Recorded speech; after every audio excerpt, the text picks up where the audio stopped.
Everybody is outraged, but no one is educated, and I think that sentence just about sums up the gaming community at the moment, or just in general too. 40-year-old brain-dead neckbeard gamers are saying, "Oh, Nintendo is greedy, $80 Mario Kart, oh my lord, how is this possible, this is pure greed." And everyone else is just following the bandwagon, and honestly it's funny because I guarantee most of the people outraged about this are the same people who have spent at least $80 on Fortnite or stupid pointless microtransactions on free-to-play garbage slop, or 100 USD special edition Call of Duties that come out every year. Guys, the last time Mario came out was 2017. This isn't Call of Duty that comes out every year with the same game for full price. This is a brand new Mario Kart, and that $80 is justified due to the global market situation anyway. Just because people are upset about Nintendo's questionable marketing decisions, such as a literal system manual costing money, which yeah is pretty absurd, or the inflation boosted games, and yes they are inflated, and I can prove this because Mario Kart World is actually the same price as old Switch 1 games if you compare the inflation from the Switch 1 era to now. And before you get shocked and go to the comment section and call me a Nintendo Defender Meat Rider, please stop listening to grass's green takes such as Moist Critical or literally every Nintendo neckbeard YouTuber out there, because these people do little to no research. If you don't believe me, watch this video from Nintendo Forecast. Nintendo Forecast does market-based research on Nintendo and analyzes this kind of shit to a T. And surprise surprise, this video doesn't even have 50k views, because the truth is, people would rather be sheep and call Nintendo greedy and make memes about it instead of watching videos like this that look at the whats and the whys, and instead of just jumping to the conclusion that, oh, Nintendo's got a big head now because the Switch 1 succeeded. Before I keep yapping though, let me explain how Nintendo Forecast discovered that Nintendo has been pricing their games at the same price for decades and still are. He took the standard retail launch of consoles in US dollars, and he then adjusted them for the inflation rate at the year of their release, rounded to the nearest $10 to account for the fact that consoles release at different times of the year, and he got this graph that will probably shock you. And wow, would you look at that? Switch 2 lines up with every console since the Wii, which was released in 2006 by the way. So basically speaking, the $60 Breath of the Wild on Switch 1 is give or take pretty much the same price as $80 Mario Kart World for Switch 2.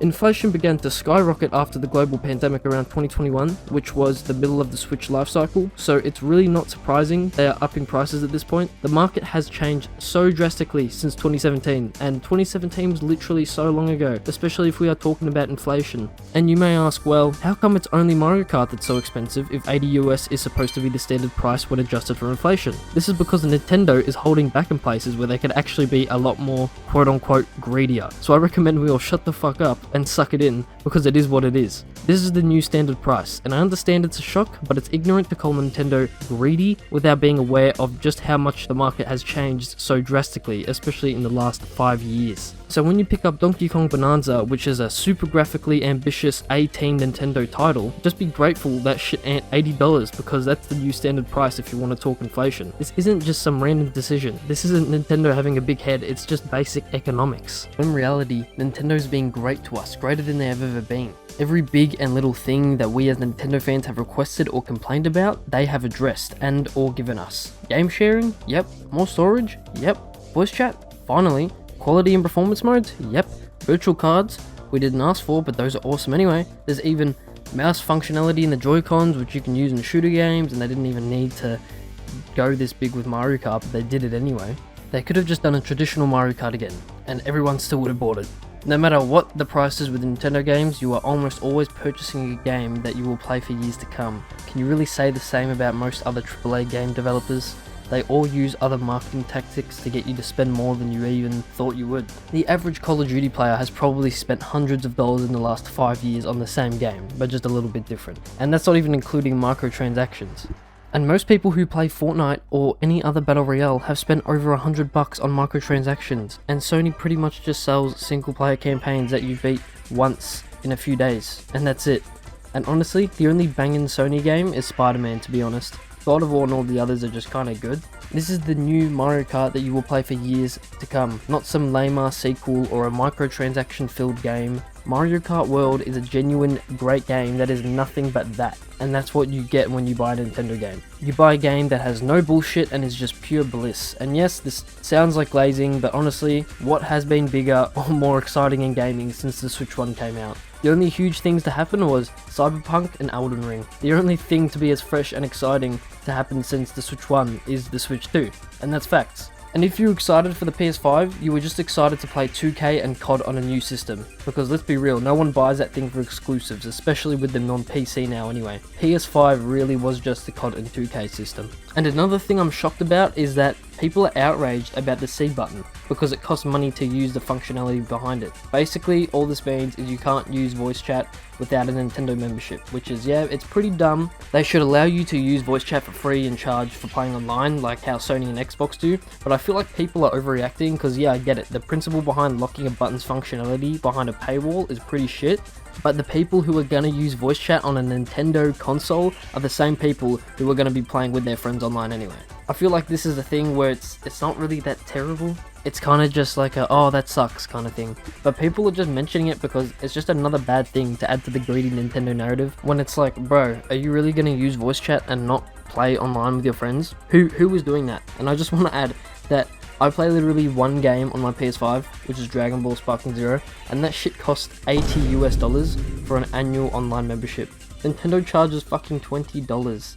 If you're upset that you have to spend $20 to chat with your friends when you're already going to be playing with them online anyway, like what are you doing? What are we doing here with this nothingness problem? This is just something that looks good on the game article, like, oh yeah, Nintendo has you pay to use the C button? Like, yeah, $20 for a year, man.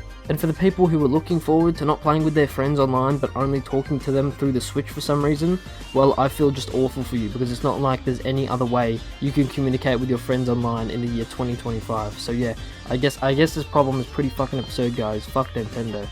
It's just one of those things where it's the principle that's bad, but does it actually affect that many people? I think PS5 being $80 for online is more criminal, but hey, that's just me.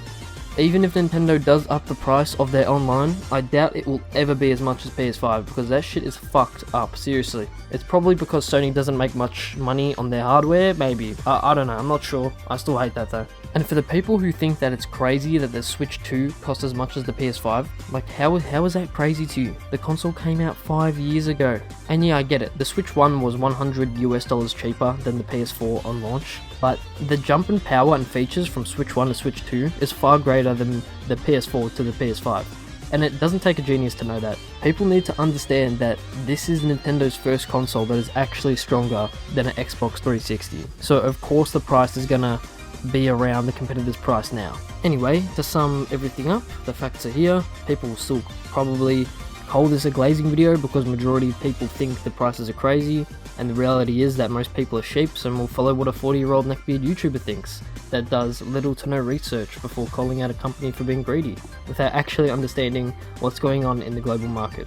Thanks for watching, and peace, and subscribe if you also are annoyed by 40-year-old neckbeards.